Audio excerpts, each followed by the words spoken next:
to Alleghany Memories.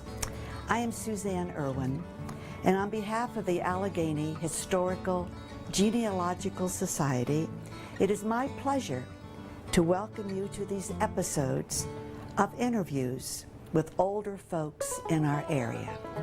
Each episode is an oral history archive featuring personal remembrances about life during the Great Depression, the wars, and other life-defining events that will be of interest to you and to learn what sculptured the lives of those who participate in these interviews.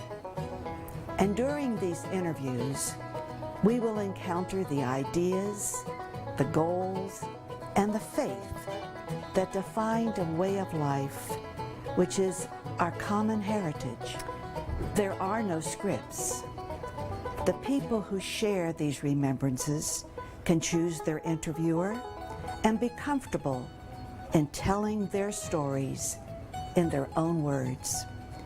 And the interview can also be conducted in a place of their choosing, perhaps in the comfortable presence in their own home.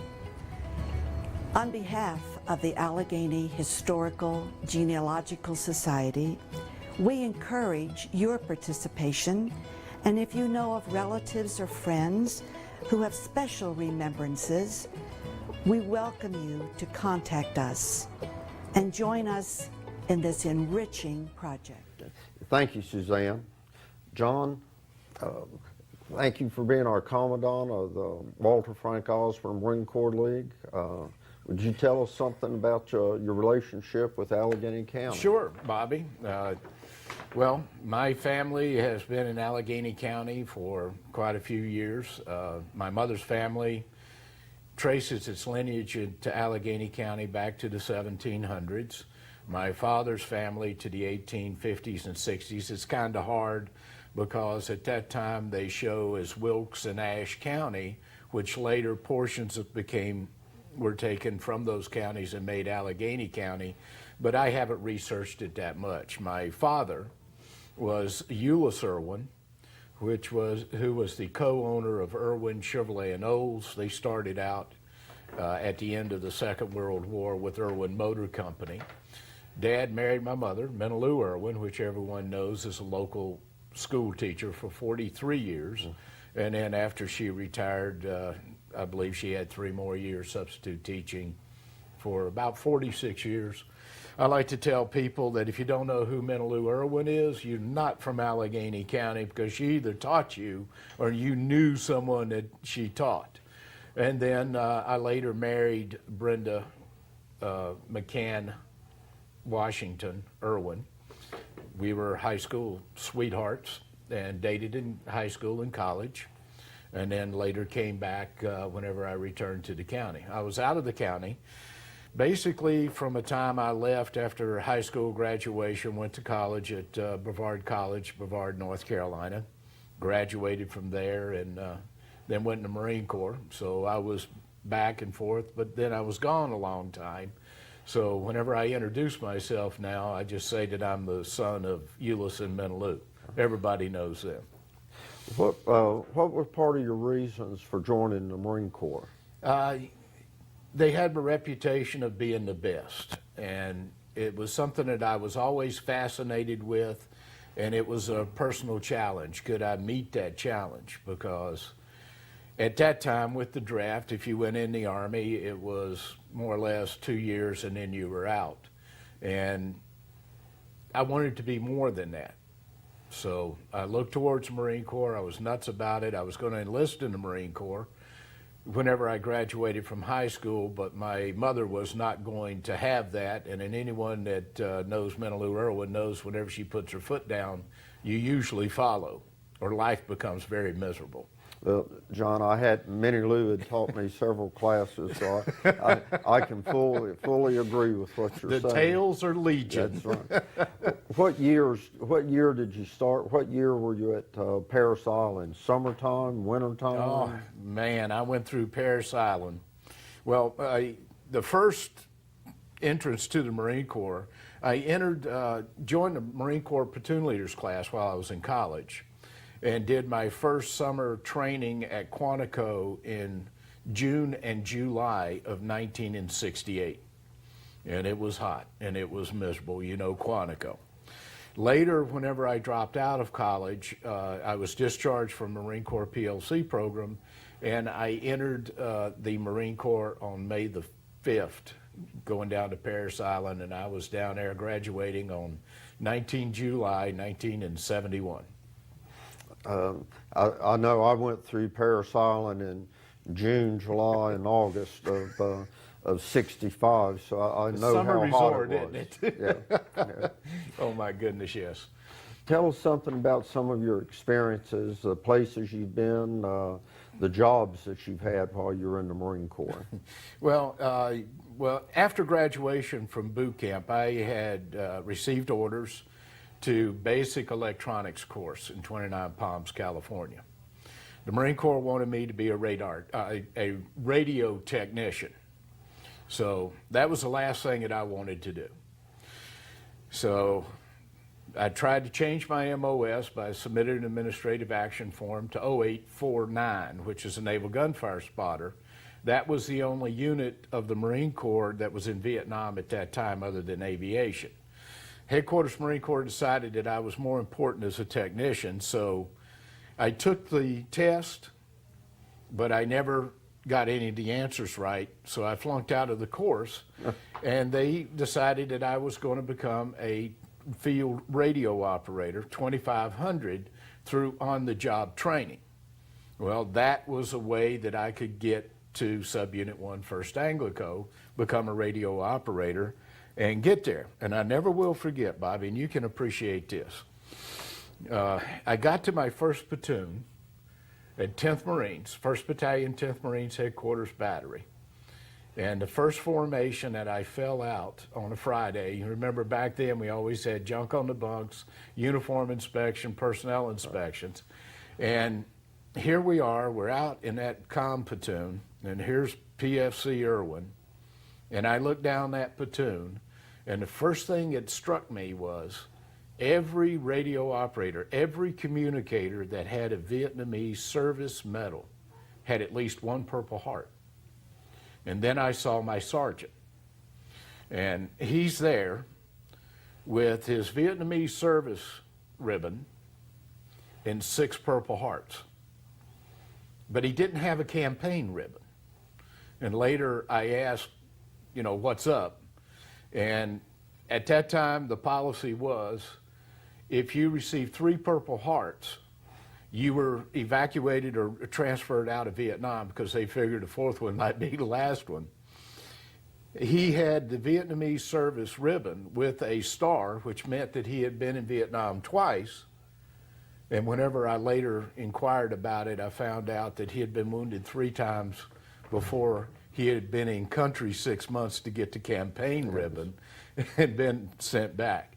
So, interestingly enough, his call sign was Magnet Ass, because if it flew, he caught it. Well, I know the story a little bit that you're talking about, but when I was over there, one of the first things you learned, you stayed away from the radio operator. Radio operator's life expectancy was about a half a millisecond after that lieutenant went down. So it was something, and I began to question my career move at that time. Yeah. What now from Vietnam? Then what were some of your different duty stations? Well, whenever I was with 10th Marines, I made the first NATO cruise to Norway. That was in October of 1972. Interesting trip. I had actually become a naval gunfire spotter. I received a secondary MOS working with the Naval Gunfire Spot Team. At that time, we would qualify ships in Vieques, Puerto Rico. We were constantly on the move, constantly on the out on exercises with the infantry units. Humping that radio, wondering what in the world that I've gotten into. Radios were big and heavy, and we had to carry everything else. Was in Camp Lejeune whenever the Arab-Israeli war went down, I believe, in 1973. Which was an interesting proposition. The Marine Corps As you are well aware, we were small. We don't have that many tanks, but we always have a Mediterranean cruise there, and we were going to support the Israelis. They were losing more tanks in a day than the Marine Corps had it in its entire inventory, so we couldn't support that way. So we sent an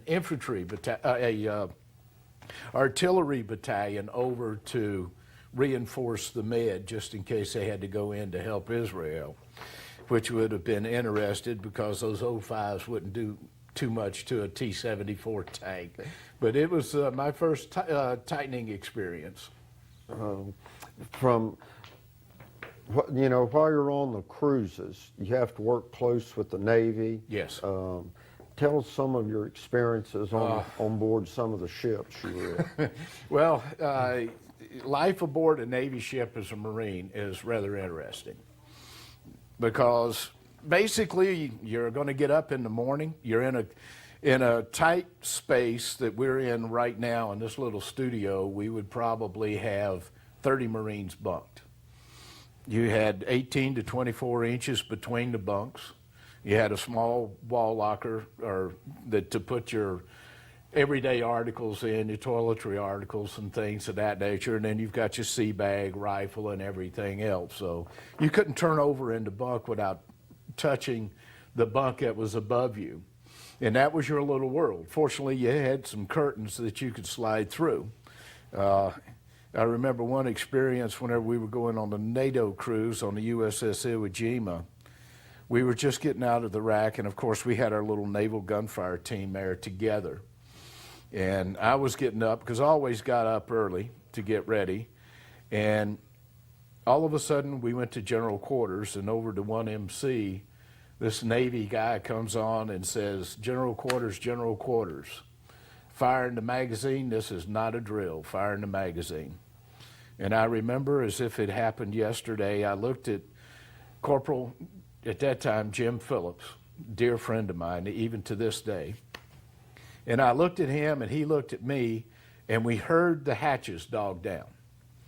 Now, whenever you went to general quarters on a troop ship, and the USS Incheon was a LPH, landing platform helicopter, put a battalion of Marines, artillery, and a composite squadron of aviation on there. So we had probably 3,000 Marines on there, 1,500, something like that. Well, whenever they go to general quarters, we don't have a function. We're ballast at that point. So they dogged the hatches, and if that magazine had gone, magazines are at the bottom of the ship, right in the keel. It would have blown the bottom out, and we would have had a communal coffin at that point. So, well, for some of the people out there, the magazine is not something you read. No, it's where you store all the ammunition. And all that's the it. Yeah. And I think one of the biggest fears of being on a ship is not having a leak in the ship, it's having a fire aboard ship. Yeah. Whether it be a submarine, aircraft carrier, or whatever. It is not nice. Right. It is not nice. Now, being in the Marine Corps also, I learned that one of the best things about the Navy, first of all, the paycheck was from the Department of Navy. Yeah. But the second was the food. And on board ship, I assume your chow was pretty good. Well, you assumed incorrectly. Okay. The Navy has this weird sense of humor with Marines. Now, later on in my career, I began to understand this, but on the LPH Incheon, here we are, we're going to Norway, going across the Atlantic, North Atlantic in October. And they have Marines that are helping the Navy cooks. So here we are in this mess hall, this dining facility, the first day of heavy weather when everybody's getting seasick.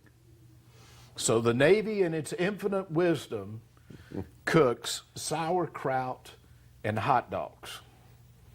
And I remember, now we are on LPH Incheon, the size of a World War II aircraft carrier, and we've got waves breaking over the bow of the ship. So these are 40-foot waves, and we're rocking and rolling. And we're trying to eat, holding on to your mess tray. And there's about 3 inches of water sloshing around on the deck with a covering of sauerkraut and hot dogs that Marines previously had eaten and couldn't keep down. And the Navy was famous for that on all the cruises, and I had about 18 cruises on board Navy ships, and it never ceased to amaze me, their ingenuity on having fun with Marines. Can I tell you the best one though? Yes, please. My last cruise, which was during Desert Shield in '90 on the USS Nassau, I had a Navy chief that was working in the comm center, and were close working relation. And he said, "Hey, Master Guns, watch this." And I said, "Okay, this has got to be good." And he took a sailor, and he put him in front of a hatch. And he told the sailor, who's on his first cruise, he says, "You stand here, and you don't do a daggone thing until I come back to get you." Well, the other chiefs knew what was going on, and periodically they'd walk by. In about 2 hours, that chief went up to that sailor and said, "Leave." And then they counted the number of Marines that had lined up behind him, because a Marine will get in a line knowing that something's going to happen. That's how boring it is.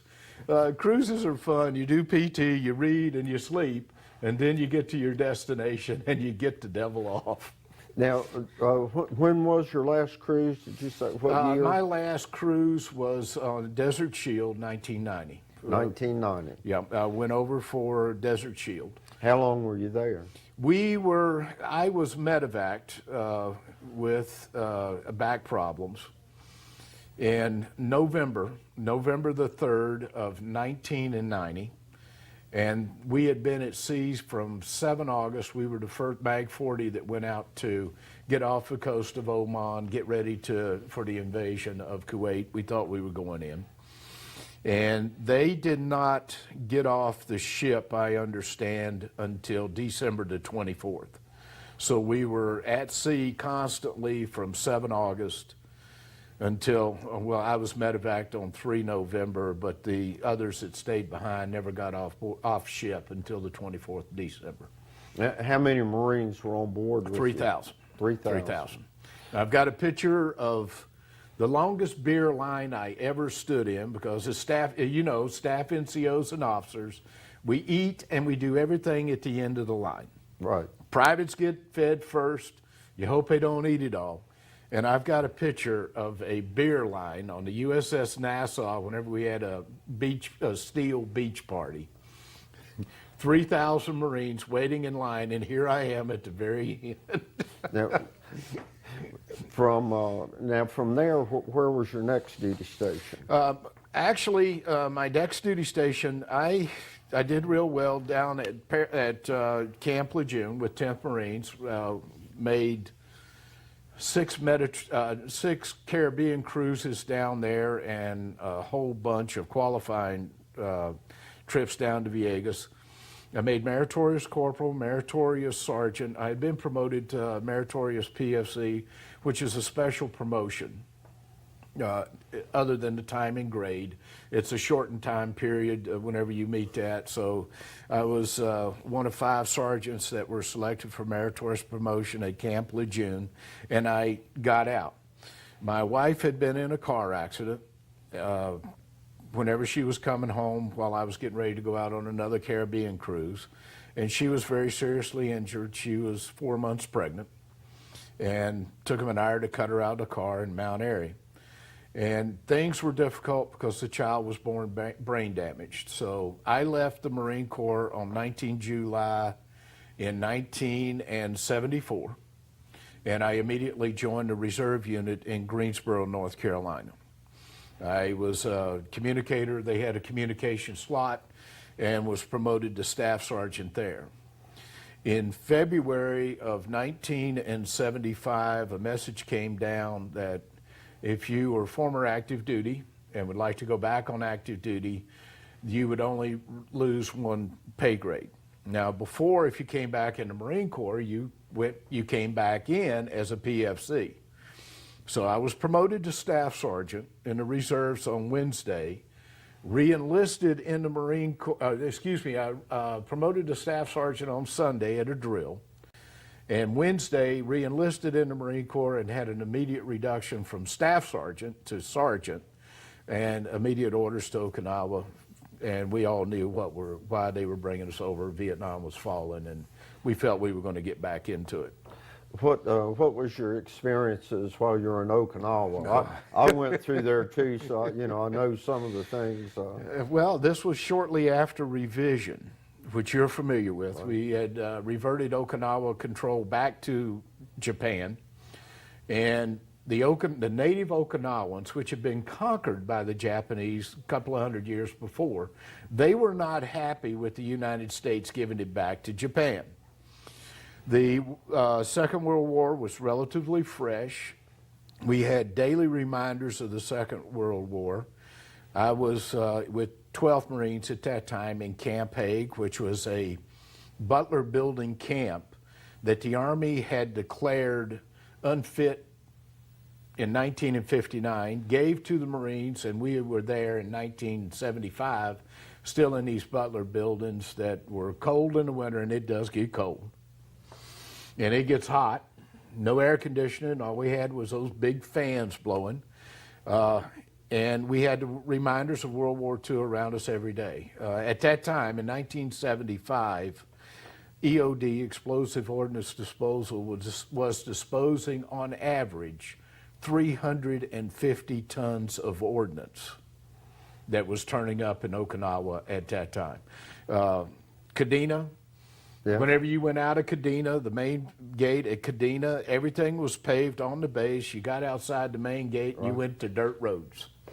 And you had the wooden buildings. And whenever I went back for my last tour in 1987, everything had changed. And then I went back training Marines in 2008, and I hardly recognized the island. But that was Okinawa in 1975. I remember we knew Vietnam was falling, and Camp Hague was off the end of one of the runways at Kadena. And I never will forget listening to the Armed Forces Radio and Television Service, at that time just radio, and they're saying, President Nixon has stated that we have no military involvement in Vietnam at this time. Yet every morning we would watch F-4s, A-4s, yeah, take off at Kadena, loaded up, maxed out with bombs, 500 bombs, just bristling, and then come back in the afternoon clean. So there wasn't any fighting going on. And then... but they were getting rid of the ordnance somewhere. Well, you can't carry it back. Right. So evidently they dropped it in the sea. I'm sure that they weren't going to drop it anywhere over Vietnam. Ha ha. And then Vietnam began to fall. And 10th Marines, at that time, the refugees were beginning to come out of Vietnam. Those that had worked for the American government knew they were dead. Of course, the Vietnamese soldiers, Vietnam Marines, especially the Vietnam Marines knew that they would be eliminated. And the first ship that went in was taken over by the refugees, and the decision was made, we will evacuate Vietnam, and we formed detachments to go on board ships to provide ship security. So, and that was the main job at that time? Yes. How long did the evacuation, how long were you there for the evacuation? We left in the latter part of March, if memory serves me correct. Now, we were the 4th detachment, Detachment Echo, from 12th Marines that left to go to the Philippines. And it was to the point where we had stood up and were actually billeted in a gated area under guard. We had all of our gear packed up. We couldn't unpack it. We had been issued the ammo, our crew served weapons, and we had to stay in the compound, except for chow and church services whenever they had those. And we would march to chow. We were the first in lines, ate, and immediately back. Then it was a 1-hour reaction force. Then they stood us down to 12 hours, and then they said, okay, go back to your barracks and settle in. Looks like it'll be a day or two notice. Well, we hadn't even got back to our barracks, and it had hit the fan. Here comes the trucks rolling up, and we loaded up and we left with 44 Marines. I had a captain, a lieutenant, warrant officer. We had a master sergeant and 4 staff sergeants, and the rest of us just grunts, and we head out. When you left Vietnam or left the area, I understand that a lot of equipment was left behind. It's just sort of mind-boggling what they had to leave in such a hurry that they couldn't take a lot of stuff. The first thing that they took from us was our crew serve weapons, which we regretted a lot later on. And we took our ammo. We didn't feel that we would need grenades. Now, at the very beginning, we were told that we would be providing perimeter security for Tan Son Nhut Airport, which was at that time under mortar fire. And we felt that it was going to be attacked. That's why we had our crew serve weapons, the grenades and everything going out heavy. I mean, I had 500 rounds, and then I went and stole another 250. So I was heavy with M16. Then I turned in my M16 whenever I realized we were going on board ship, and drew a 12-gauge shotgun and a 45. Didn't need the M16 on board ship. And they took away our hand grenades. Left there, went to, and this was an interesting journey, trucked over to Kadena, got on a C-130. C-130 was sitting with the gate down, turning. We got off the truck, loaded our gear on, sat down, and we immediately began moving. Flew down to Subic Bay, Philippines. Right. Were met by the Marine liaison, a captain there, and shuttled up late in the day, said get a night's sleep. So we are trying to sleep. And then the next morning, we were placed on COD, the cargo on delivery aircraft, the utility aircraft for aircraft carriers, broken down into teams, put on the CODs, and I flew aboard the USS Coral Sea. Got off and taken in, fed breakfast. After we finished breakfast, we came out, dumped everything, and went right back onto the flight deck and boarded helicopters where we were choppered over to a World War II destroyer. And I can't remember the name right now, but it didn't have a flight deck. Had no place for the helicopter. So the way we came on board that destroyer was they put the horse collar out. Now here you are, you've got a combat pack. I had a radio, a combat pack, field marching pack. You've got a life preserver on, and they put the horse collar over you, and you're grabbing all your gear, and you're thrown out of that helicopter and lowered down onto the deck of a destroyer that's booking at 25 knots, trying to get us where we need to go. And that's how we all came aboard. Gathered up, made sure everybody was there, and the ship's captain decided that we would be fed. So we go in for lunch. And I'm sitting there, and it's chili mac. And I hear this Navy crewman say, "Thank God for the Marines," and I'm feeling good. And then he says, "There won't be any leftovers tonight." And I took my first taste of that chili mac. I have never had such spicy food in my life to this day. And I understood what he was talking about. And then we went over to the ship that we were eventually on, the USNS Truman Kimbrough, which was a World War II freighter. So a lot of the ships that you served on were still carried over from World War II. Oh, yeah. The newer destroyers that were coming in, speaking on the naval gunfire, they had switched from a 5-inch 38 to the 5-inch 54, which was the newer gun, an automatic gun.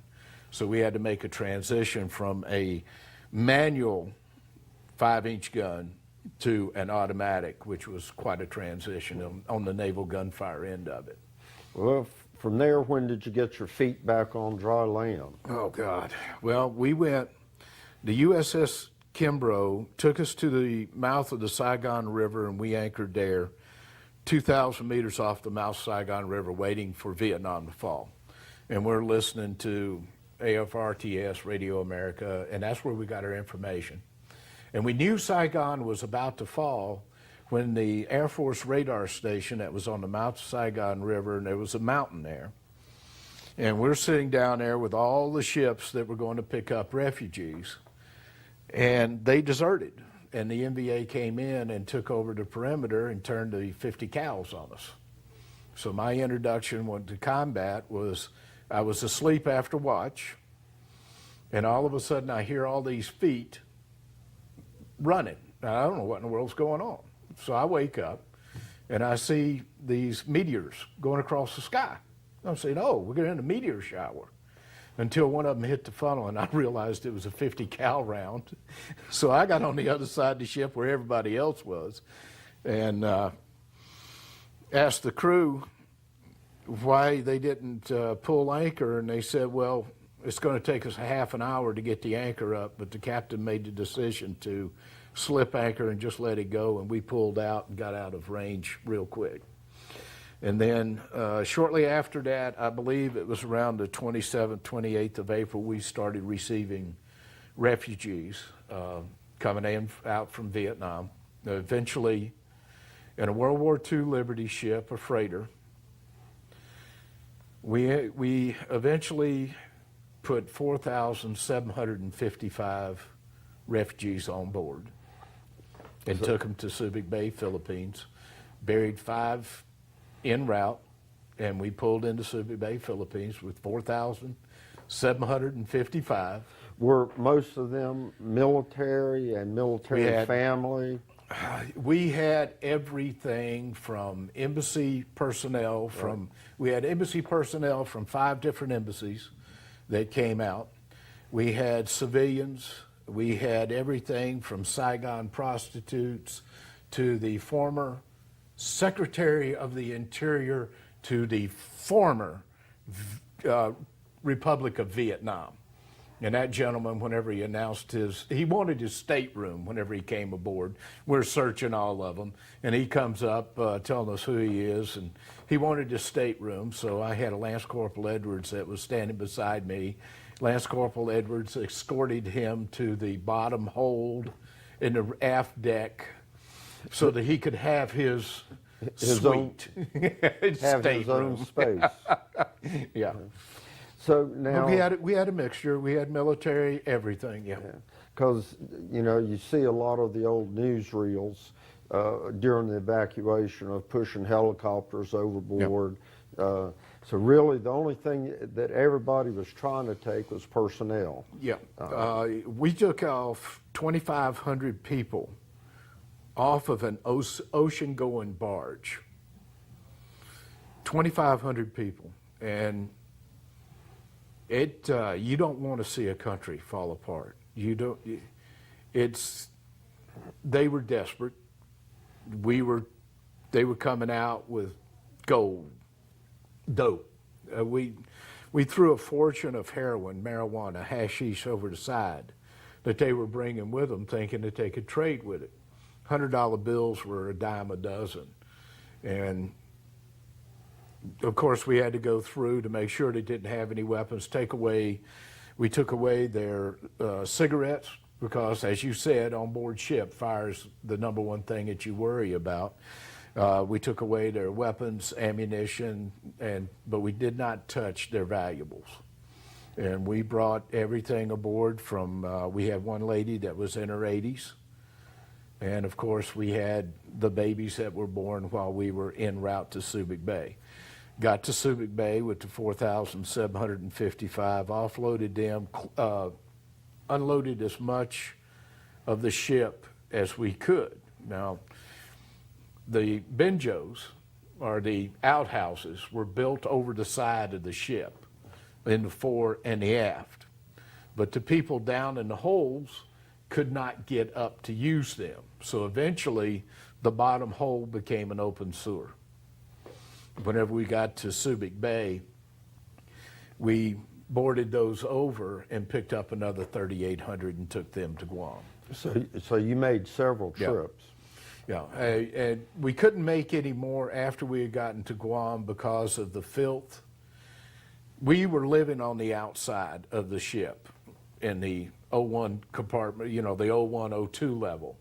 That is where we lived in the passageway. World War II ship, you had passageways going through in that old World War II Liberty ship. So we had to guard that. We were limited, and normal watch was about 20 hours. Well, standing with that benjo, with the human excrement and everything coming back, we all ended up with pink eye. And I actually had Marines that were standing watch holding an eye open because their other eye was shut from the pus, from the pink eye, holding an M16, and that's the way we stood watch. Well, where were the corpsmen during all this? The corpsmen were doing the best that they could. I mean, God love them. We had 3 corpsmen, best in the world. They took care of refugees, everything from gunshot wounds, stabbing, because we couldn't maintain control in. We were just maintaining control so they couldn't take over the ship. They were birthing babies and trying to keep us. We ran out of antiseptic. It was just, you don't realize whenever you put that many people together, the health hazards that pop up. It was an eye-opener for me, but we got through it and came back and got ready for next duty station. Well, back to the corpsmen for a few minutes. Sure. I'm sure there's a lot of people that don't understand the Marines. We don't have any doctors. We don't have any medics. They all come from the Navy. And we don't have any religious personnel either. Correct. We get our chaplains from the Navy. And that's just that symbiotic relationship we have with the Navy. We have our corpsmen. We love our corpsmen. The corpsmen are considered Marines that wear a different uniform, and a lot of corpsmen wore the Marine uniform at that time, which was it was big because if they wore the Marine uniform, they had to maintain the military appearance of the Marine Corps. So they had to show haircuts. And at this time, it was Admiral Zumwalt, and the Navy's walking around with beards, but these corpsmen wearing Marine uniforms had nothing of it. They were Marines in every way, but they didn't go through Parris Island. Well, I think that the whole time that I was in the regular Marines and then in the Reserve Marines, that when we go on liberty, usually the corpsmen would go with us. Yep, we protected them. Go them. with the regular Navy. We took care of our corpsmen and the chaplain. It's an interesting relationship. It is. Sure is. Now, from actually what we call the fall of Vietnam, what was your next duty station? Next duty station was something that I never thought that I would do. I didn't think I knew I was a good Marine. I had the meritorious promotions to prove it, but I never thought that I was drill instructor material. So, of course, the Marine Corps sends me to Parris Island. Drill instructor school, and got down to drill instructor school after rotating back and went through that and became a drill instructor. So you were one of the few that we loved, I guess it was we loved to hate you. Yeah. And it was a very big contrast because the boot camp that you and I went through, it was full metal jacket. Now that was the one that I went through. I won't speak for you, but I mean, that was my boot camp. And then I got to Parris Island, went through DI school, and the end of the beat 'em and keep 'em era was coming to an end, where we were forced to churn out replacements for Vietnam. And now the peacetime is there, and during that process, if you couldn't correct a recruit, you would smack him, or you would beat him. And a lot of things went on, bad things, and it was to the point where the Marine Corps was in jeopardy of losing Parris Island. And then here we come in, and I was in that transition period where we were going to train these Marines, and we were not going to use the physical force that we had. So I became a drill instructor at 2nd Battalion, 2nd Recruit Training Battalion in 1976. Well, this is the first chance I've had to ask a former drill instructor. When we went to the rifle range, you know, you shoot back out over towards the swampy areas of the ocean. And all the drill instructors always told us, don't try to escape from Parris Island because the alligators weren't fed anything but Marines who tried to leave. Is there any truth to that? There is truth to that. Whenever you did a head count every morning to make sure that you had all that you started with, because recruits were, periodically there would be a recruit that would try to get off Parris Island. And we would tell them, if you want to get off Parris Island, do not go through the swamps, because we would find former recruits, and I mean, whenever we say former, they would get out there and they would drown. It happened 2 or 3 times while I was down there. The tide comes in at 20 knots. So it's a real quick tide. They'd start out in the salt flats. The next thing you know, they're up to their knees in mud, and you've got a tide coming in, drowned. And then the crabs would come in, and what was left is usually what we found. The seagulls, the crabs, and we actually did Beaufort Air Station would do a morning flight with a helicopter just looking for recruits that had not made it out there. And we had a couple that tried to get away at the rifle range, and they were found with bullet holes in them because they were alive when we started firing, and that's the impact area out there. Whenever the morning count came in and we were missing a recruit, then the searches began, and the permanent party on Parris Island would get out there and started searching the swamps, which we didn't like as drill instructors on the rifle range, because that would be the first place that they'd go and we couldn't start firing, which meant it was going to be a long day. So now that I look back on it, I should believe everything that the drill instructor Well, not told me. everything. Not everything. A lot was exaggerated, but there is a kernel of truth to that. Yeah. Now, while you were on the rifle range, I understand from talking to you before, you had several close calls with your recruits. Oh, we had what was known as A-line. And A-line was whenever we did the familiarization fire with a full automatic M16, the M60 to 45s. And it was just give the recruit an opportunity to fire a few rounds with a 45, magazine on full automatic with the M16. Well, I had this recruit that came up, and I was working the automatic line with the M16, and we would have a stoppage, and we would go through our standard drill, release the magazine, put the weapon off safe, take your hand off the weapon, I will clear the magazine. Well, the senior drill instructor of this recruit had told me to watch him, that he was squirrely. And I wasn't paying any attention. I was just in automatic mode at that time. And what people don't realize with drill instructors, we were always tired.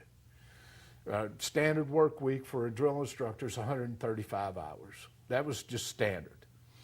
So he had a malfunction. And I went through the standard drill, release the magazine, put the weapon on safe, drop your hands from the weapon, and it had a bipod on it. Well, I'm just interested in clearing the stoppage on the weapon. And I put my leg in front of the muzzle of the weapon, and I cleared the stoppage. And whenever I released the bolt, I never realized that this kid was frozen with his finger on the trigger.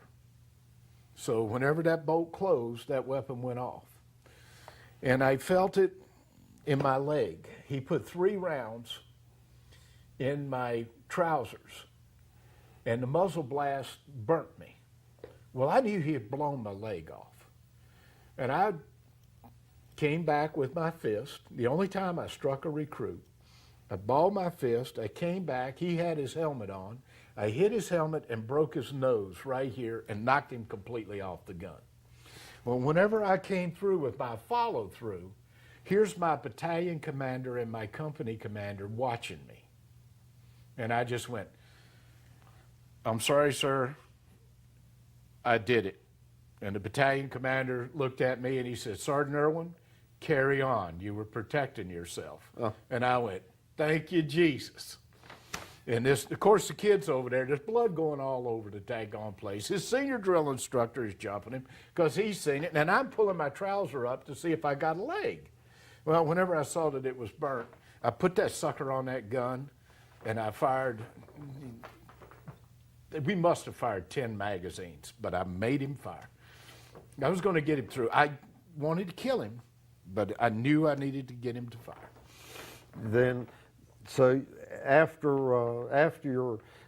you go through the period of being on the rifle range, you're getting close to your end of your recruit training. Some of the stories that we hear now about the crucible that they run, back then we didn't have anything quite like that, but you still went on a forced march. You spent, I think it was one or two nights, out at Elliott's Beach. And that was fun. That was where a drill instructor, you were not, a drill instructor was under observation every minute of every day except for two areas. One was in the grenade pit after that recruit had thrown the grenade and you went down. Nobody could see you then. So all the drill instructors, you made sure that that recruit that had given you a hard time or that you ready for, you made sure that that recruit got to your grenade pit. And then whenever you went down, you got your pound of flesh, so to speak. And the other was at night. Whenever we were doing our night infiltration at Elliott's Beach, just mini war game, you getting them used to this. I had a drill instructor, and his favorite thing was to run around at night, and he would see these recruits coming through the pines, and he'd hide behind a pine tree, and whenever they came abreast of him, he'd grab them. Well, he was doing his thing one night just to scare him, but he grabbed this recruit, and whenever he turned on his flashlight in his face, he noticed that this recruit had 2 stars. General Pullion had been walking around that night. And the general said, "Who are you?" And my drill instructor said, "You don't need to know," and ran.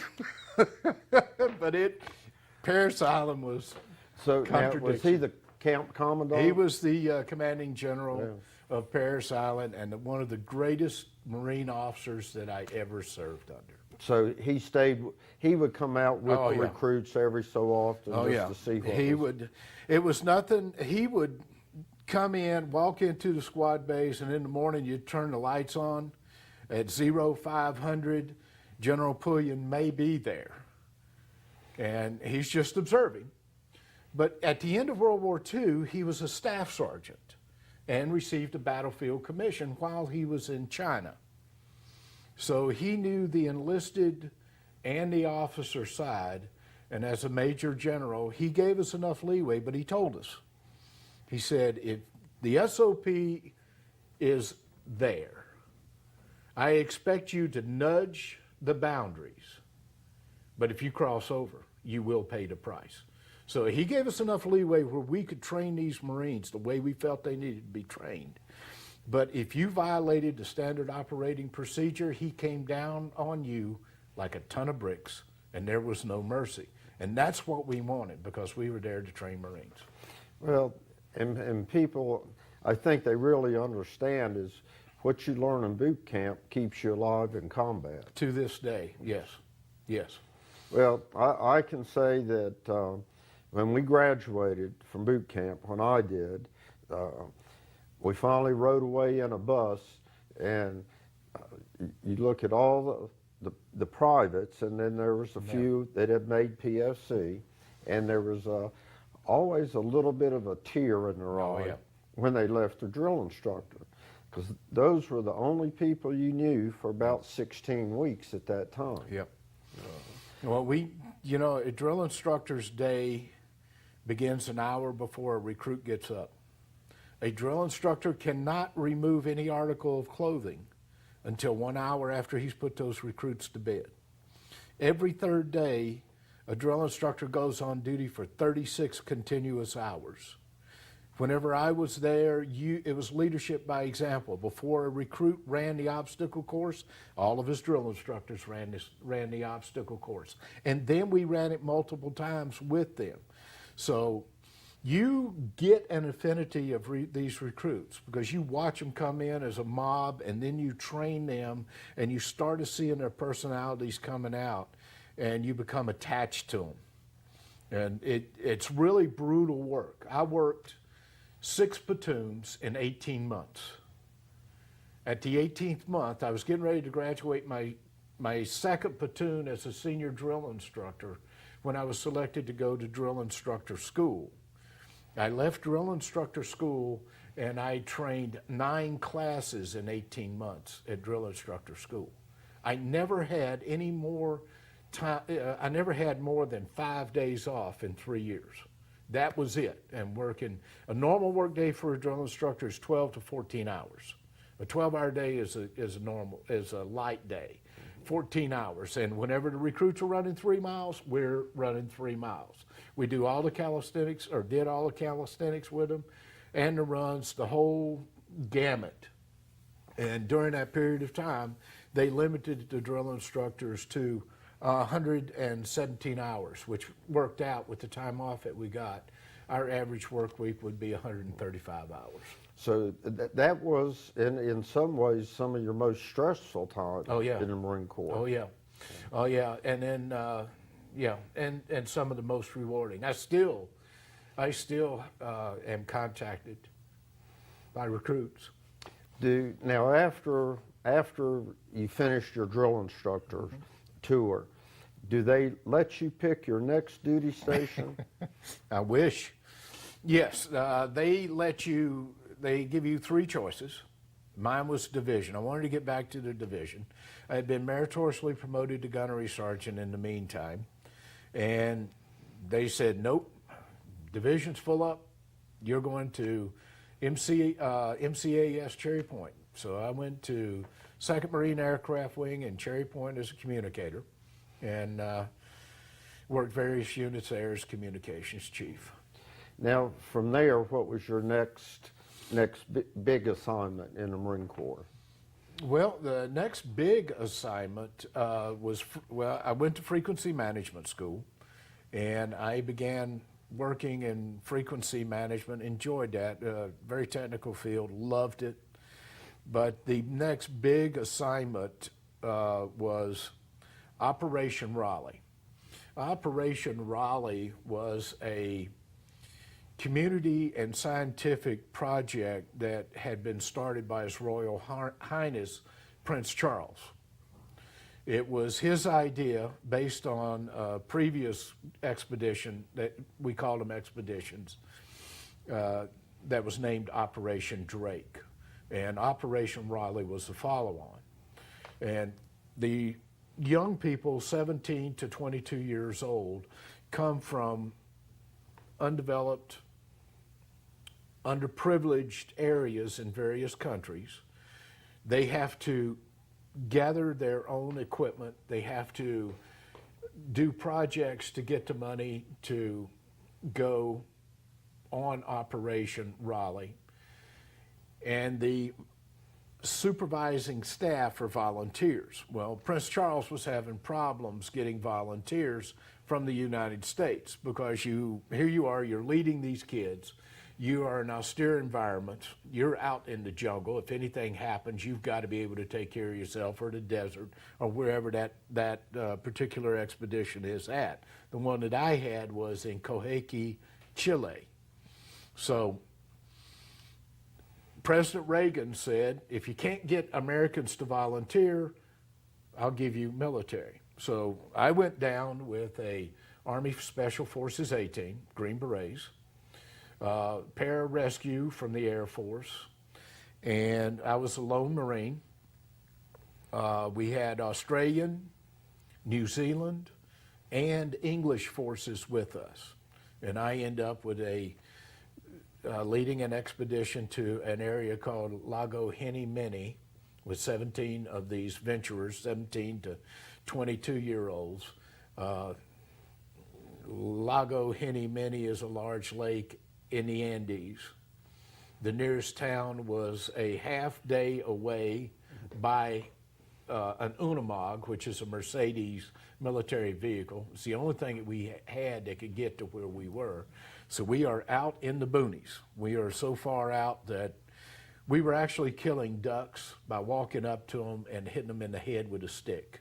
They did not know to be fearful of us human beings, because it was an area just wasn't frequented. We were given dehydrated rations. The breakfast was always oatmeal. Can't eat oatmeal that much to this day.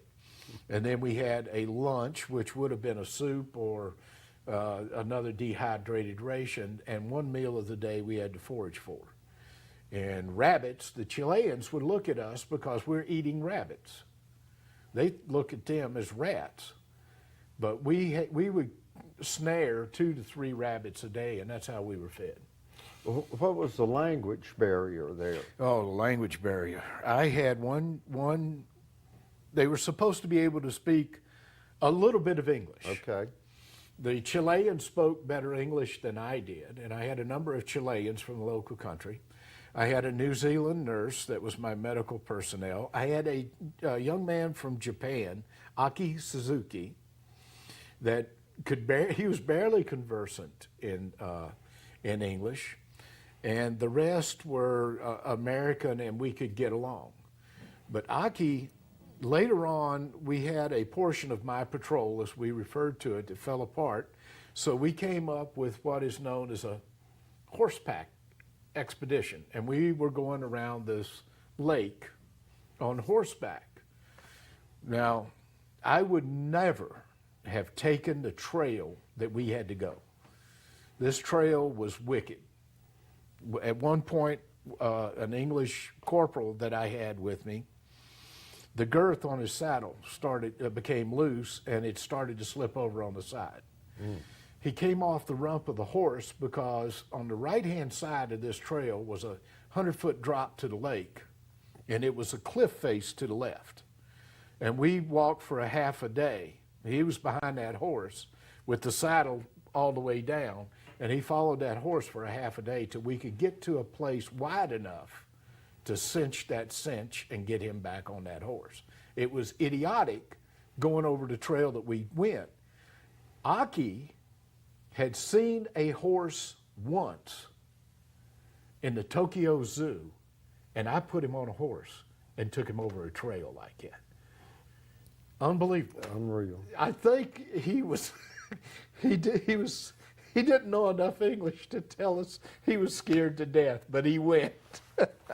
So that it was a multinational operation. It was a multinational operation, and I credit that with my promotion to Master Gunnery Sergeant, because I was a Master Sergeant whenever I went, and I received a letter of appreciation from the Secretary of Defense, Caspar Weinberger, for my participation in that, which set me above. So that went into your personnel That file. went into my personnel file, and I was fortunate. During my career in the Marine Corps, you know how long it takes to make Master Gunny? A long time. Well, I had been promoted to PFC, Lance Corporal, Corporal Sergeant, and Gunnery Sergeant. And I was selected for Master Gunnery Sergeant in 16 and a half years. That was So it was fast. That was quick. It was fast, and I was fortunate, and I got to do a lot of things, and I really enjoyed it. Now, before we wound up, though, you had a stint in Beirut. Yeah, well, I didn't have a stint in Beirut. And this is where one of those areas of your service as a drill instructor comes in. I took over as the comm chief at Cherry Point in 1989. And going over to one of the areas that I was responsible for, as the communications chief, we had all the radars and everything for air traffic control. Right. I ran into a former recruit, a gunnery sergeant, Casper. And Gunnery Sergeant Casper was a former recruit of mine, as I said. In Beirut, there were 2 explosions. Everybody remembers the barracks. But there was also a explosion at the embassy there. We had a lot of Marines that were killed there. I found out from Gunny Casper that there were 13 members of his platoon that I had in boot camp as a senior drill instructor, the only platoon that I took from pickup to graduation. There were 13 members, and he was the only one that survived. So that was a rough one. Now, from the time you started when you were a recruit to the time you ended, what were some of your best moments that you can remember? Oh, Lord. It's easy to remember the bad ones, but what were some of the most exciting best? The best moments were graduating.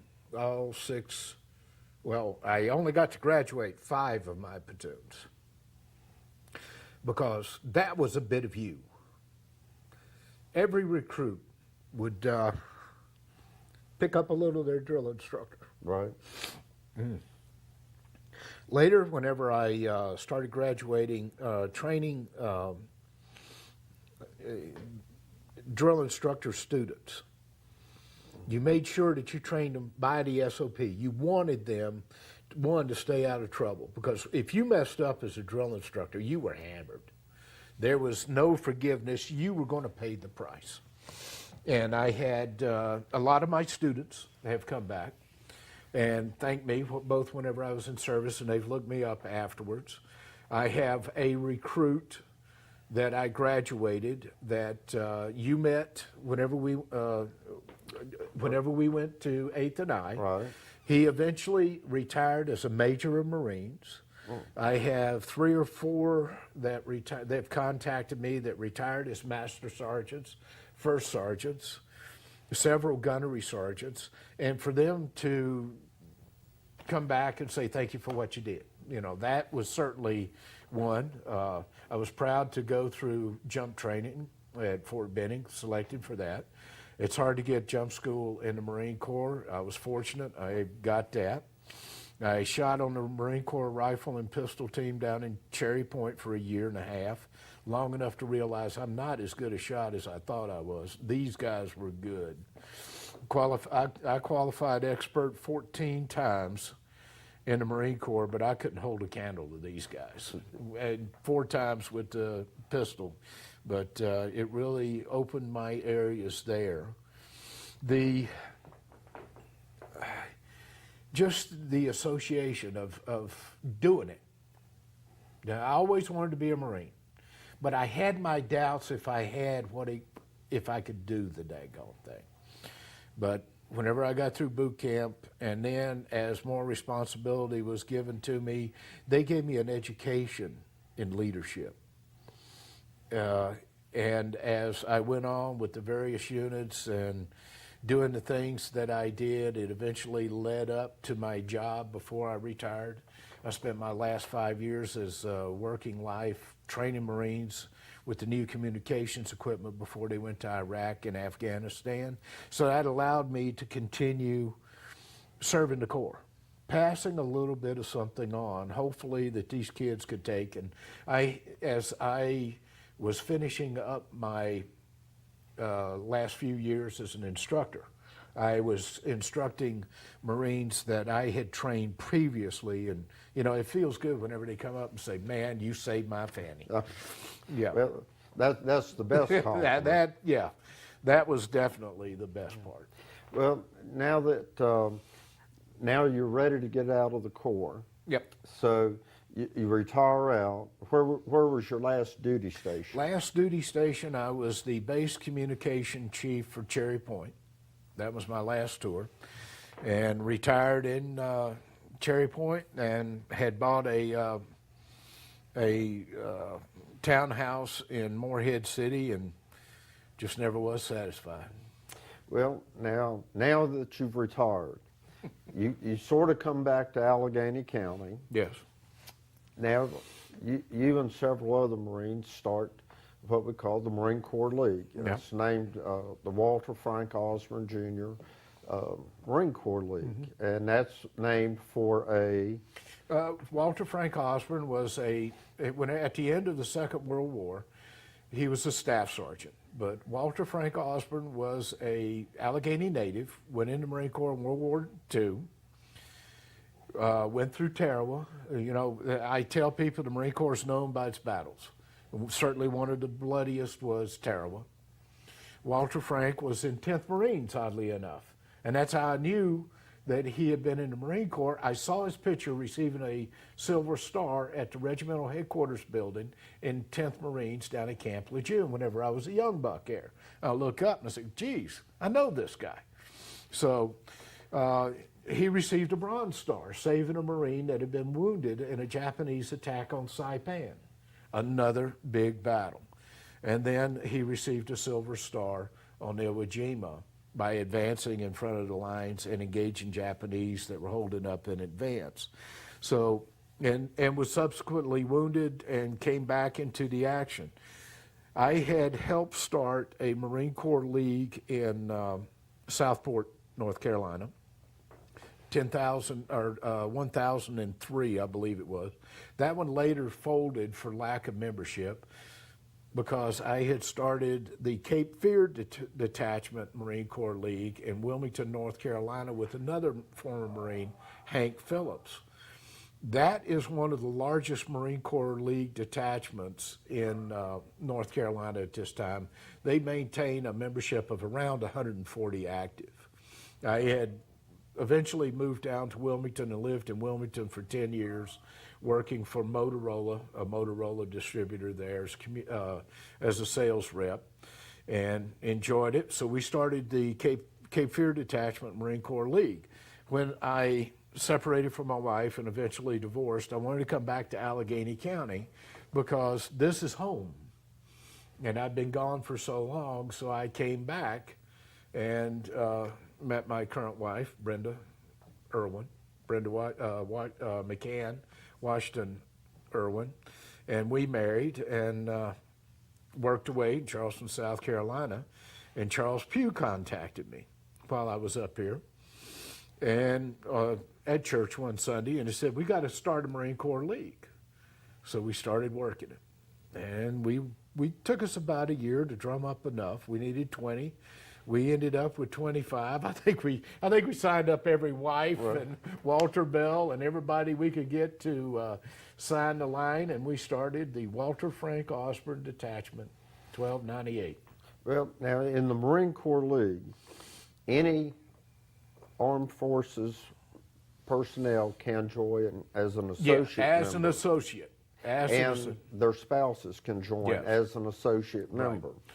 So now, how many members do you think we have with the associates? Right now, we have 40 members on our rolls. And we have lost, we've had approximately 5 of our members that have passed. We have membership that goes from an age range of 92, and I believe our youngest member now is about 42. But we maintain, and of course the Marine Corps League is open for all former Marines honorably discharged that have had completed their recruit training. If they got the Eagle Globe and Anchor, then they are qualified to be a member of the Marine Corps League. We also bring in our naval personnel, our corpsmen. We take care of our corpsmen. They are Marines. If they served in the Fleet Marine Force, they must have served in what you and I knew as the Fleet Marine Force, now as the Expeditionary Force. If they've done that, they are regular members. They have full voting rights. Any other than that, associate members can join, and they just do not have voting rights. So now I believe in the Marine Corps League that we have an Army. Yes. One personnel from the Army. Air Force. Air Force now. Of course, we've got our Navy. We don't have a Coast Guardsman. We got to get a Coastie, but they're rather hard to find in these mountains. Now, the Marine Corps League was formed to help the community and former Marines or their spouses. That is correct, and we have done a number of things in this county. We have our commitment to all former service members. We attend their funerals. We support the families in any way. We have a scholarship program. This year we will be giving out 2 scholarships of $500 apiece in memory of Marines that have passed from the debt, associate members and otherwise. We deliver wood. We have any number of community projects that we do, and of course, we're in the parade. We try to be in as many parades as possible. Yes. But I think a few of the big things that a lot of people don't know that the Marine Corps League does, that we visit veterans in Yes. hospitals. Yes. We take what we call a care package. Yep. We just try to meet and talk to as many as we can. Yes. And then we send, when we're in a conflict overseas, we try to send a care package to any Marine from this county that we know. Yep. We try to send them some items from home. Yes, and we have done that. One of the big things that we also do, what people don't realize, Bobby, and you know it and I know it, but I think that the public is not aware of, that as former Marines, one, we have our pride, and we continue to serve the Corps in the Marine Corps League. And you will see us in our red caps, our red jackets, our red shirts. But we also, on occasion, will dress in our uniform. And our uniform is regulated. We're the only service where the wearing of that uniform is regulated by our commandant. So I cannot wear my uniform, any of my service uniforms, with a beard. I must have regulation hair. And I'm supposed to meet height and weight standards or present a good military appearance. So in keeping with that, we have our Marine Corps Birthday Ball, which is our celebration yearly that we have as close to November 10th as possible. And we've been fortunate. We've celebrated the Marine Corps birthday at Old Bow now for, 5, 6 years? Yes. And we're coming up on 6 years. And that is a gathering where we commemorate those that preceded us, those that are carrying on the traditions right now. And it's a celebration, and every Marine, and I know people, whenever you've told them about this, didn't believe it. Right. But even under combat operations on November the 10th, there will be cake, there will be the ceremony, and then we may pick up our rifles and continue to go. But we celebrate our birthday. Well, that's part of the tradition of the Corps. Yep. I think some of the community involvements that the Marine Corps League tries to help with, we also assist at funerals. Yes. I think in the last 3 or 4 years, unfortunately, we've had to assist at too many Yep. funerals. But I think when I look back at some of our members that were associate members, Walter Bell comes to mind. Oh, yeah. Tell us something about Walter. Walter had, if I remember correctly, had enlisted in the Army Chemical Branch in 1936 and was in the Philippines on December the 7th, whenever the attack began, and was later captured by the Japanese and interned. And if I remember correctly, and I'm trying to get into the recesses, he was on mainland Japan working in mines at the end of the Second World War. And everyone that knew that Walter Frank knew him as a big man. I mean, 240, 250 pounds whenever he retired out of the Air Force. He weighed less than 100 pounds when he was repatriated. And he told me, he said, I wouldn't have lasted another week. But what was amazing to me, after everything that the Japanese did to Walter, he never held any animosity. The worst I heard him say about his captors and the treatment that he received was, They were doing what they were told to do, just like me. And then later, he went into the Air Force. He was Army Air Corps, and then later made the transition into the Air Force and retired as a Command Master Sergeant and continued to serve Alleghany County whenever he came back and retired as a Justice of the Peace. And he was probably our first associate member. Yes, he was. Yeah. He was our first associate member. And if I remember correctly, he's the one that put us over the top so that we would have enough members to form the chapter. And that was the night that we met with the state staff at Brown's.